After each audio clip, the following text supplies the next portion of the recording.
We welcome tonight the bold leader, the prolific Jayne-Anne Gadhia, CEO of Virgin Money. Jayne-Anne will be talking to big friend of the Marketing Society and Northern Ireland's answer to Jeremy Paxman, the wonderful Ray Snoddy OBE.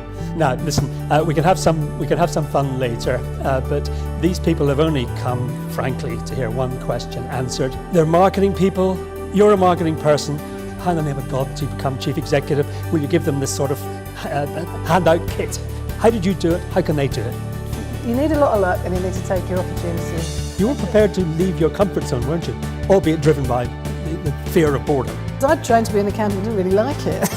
and so for me, sort of taking that step through a new door was exciting, to be honest.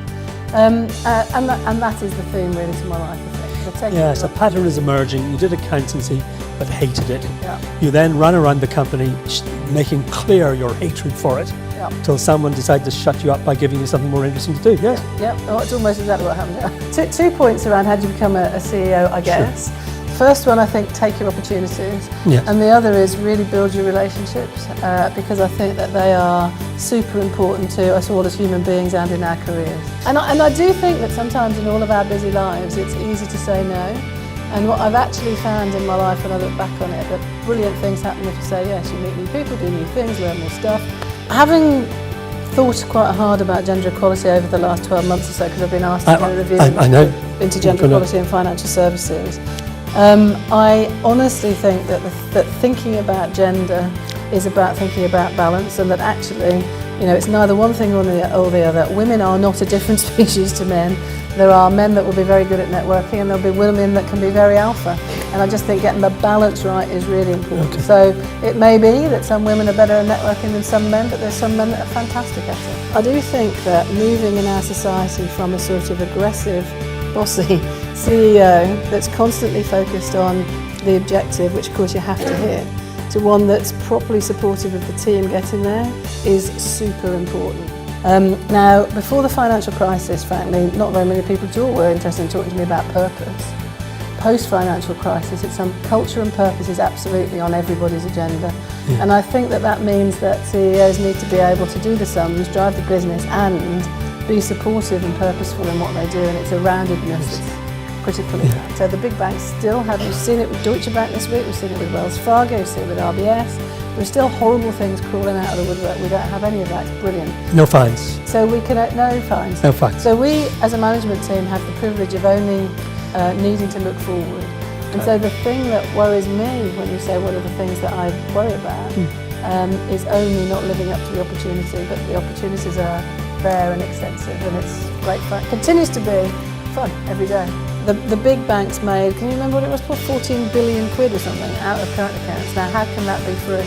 Some people get it free, but most people pay because they fall foul of some of the charges. That when you read your terms and conditions, actually if you're overdrawn for a day, then you get a month's worth of charges or something. And it becomes more complicated than that. And I just think that we shouldn't have one set of customers subsidising another. We've seen that go wrong in banking year after year after year. That's what happened with PPI. And so we should just be really clear. You pay to park your car, pay to park your money, pay fairly, and then everybody gets the access to really good quality products. I don't know if you've been to the marathon or not, but seeing people struggle over that. I try to stay as far away from it as possible. When we sponsored it, I thought, why on earth would we want to bring 200 friends from a corporate hospitality point of view to watch people struggling over the finish line of the marathon? It is the most inspirational, uplifting experience of our year. As people manage to do that, and watching soldiers that have lost legs, arms and their sight, fighting for their country, finishing the marathon was just mind-blowing. And Harper looked at me and he went, if they can do it, surely we can. And stupidly I went, yeah, all right. This is the saying yes problem again, isn't it? Yeah. And finally, I'm afraid I've researched your case. And it says here, at least according to City AM, that you know all the words of the Queen's back catalogue and can play them with an air guitar. One verse from your favourite one, please, to play us out. Anybody find me somebody to love? Each morning I get up, I die a little. Can't barely stand on my feet.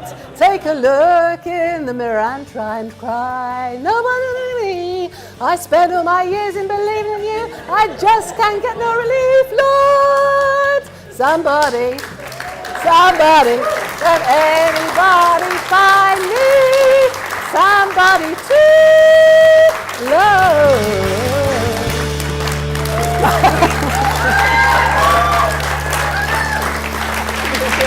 I didn't think you would do that.